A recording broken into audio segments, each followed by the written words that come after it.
ይሄ ሰው እኮ ዮናታን ዳዊትን ቢያጠፋ ንጉስ የሚሆነው እኮ እሱ ነው። ማን ንግስናን ይጠላል? የበላይ እንዲሆኑበት የሚፈልግ ሰው አለን? እውነተኛ ወዳጅ ስለሆነ ግን ምን እንዳለ ስሙ። አንተም በእስራኤል ላይ ንጉስ ትሆናለህ፣ እኔም ከአንተ በታች ሁለተኛ እሆናለሁ። ይህ ደግሞ አባቴ ሳኦል ያውቃል። ሰምታችኋል? አንተ በእስራኤል ላይ ንጉስ ትሆናለህ። ንጉስ መሆን የሚችለው እኮ ይሄ ሰው። እኔ ደግሞ ከአንተ በታች ሁለተኛ ሆናለሁ። እኔ ብቻ አይደለም፣ ይሄን ልቤን አባቴም ያውቃል። አባቱ እኮ አንተ ብሎ በጦር እስኪወረውርበት ያደረገው እኮ በዚህ ልቡ የገቡት የወዳጅነት ኪዳን በችግሩ ጊዜ ዳዊትን አንስቶታል። እዛች ቦታ ላይ የገቡት ኮቨናንት በእኔና አንተ ብቻ እንዲቀር አይደለም። ይሄ ወዳጅነታችን መጽሐፍ ቅዱስ እንደዚህ ይላል፣ በሴት ፍቅር ያክል ነበር ይዋደዳሉ።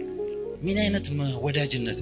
ይሄንን ኪዳን ልክ እንደሆነ ሲያውቅ ባይዘዌ ዳዊት በቃ እግዚአብሔር ሳኦልን ገሎላል፣ ዮናታንም ከሱ ፈንታ የሚነክሰው ሞቶላል ምናም ሲባል ደስ አላለው፣ ማለቀሰ ነው። ደስ አላለው ወዳጅነታቸውን ስለሚያውቅ። ግን እግዚአብሔር ጊዜ ጠብቆ ዳዊትን ሲያከብረው ልክ ሲዝኑ ሲመጣለት ዳዊት የመጀመሪያ ያደረገው አገሪቱ ላይ የተቀመጠን ሕግ ነው የሰበረው። ምን አይነት ሕግ አለ ካላችሁኝ፣ በዛ ከተማ ቅድስት ከተማ ናት ስለሚባል ሽባና ለምጻም እንዲገባ አይፈቀድም። ስለዚህ የዮናታን ልጅ የሆነው ሜምፊቦስቴ ሽባ ስለሆነ ቆሻሻ መጣያ ገንዳ ውስጥ ቁጭ ብሎ ነው የሚለምነው የነበረው። ለዮናታን የገባውን ኪዳን ዳዊት አሰበና ከሳኦል ዘር ቸርነትን ማደርግለት የቀረሰው አለ።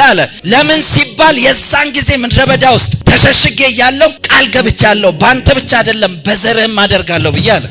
ከዛ እንደዚህ ያሉት አዎ አለ፣ ግን ከሀገሩ ሕግ ጋር አብሮ አይሄድም አለ። ምንድነው ሕጉ? ሽባ ነው እሱ፣ ቆሻሻ መጣያ ጋር ተጥሏል አለ። ሰው ሁሉ ጥሎታል። ዳዊት አስመጡታል። አስመጡት ቶሎ ብላችሁ አለ። ልክ ሲመጣ በዛ ሀገር ታሪክ እንደዚህ አይነት ነገር ተደርጎ ስለማይታወቅ ሜምፊቦስቴ ሲያይ ሊገለው እንደሆነ አውቆ ፈር፣ ወይኔ በቃ ይሄ ሊያጠፋኝ ነው አለ። ኖ ሊገላ አይደለም፣ ርስት ስጡታል፣ ቦታ ስጡ። እሱ ብቻ አይደለም የሚያርሱ የሚያከማቹ ብቻ አይደለም የሚያገለግሉት ሰዎች ራሱ ስጡት ብሎ የአባቱን ቃል ኪዳን ልጁ ሊያውም በማይገባው ሰው ነው ያደረገው።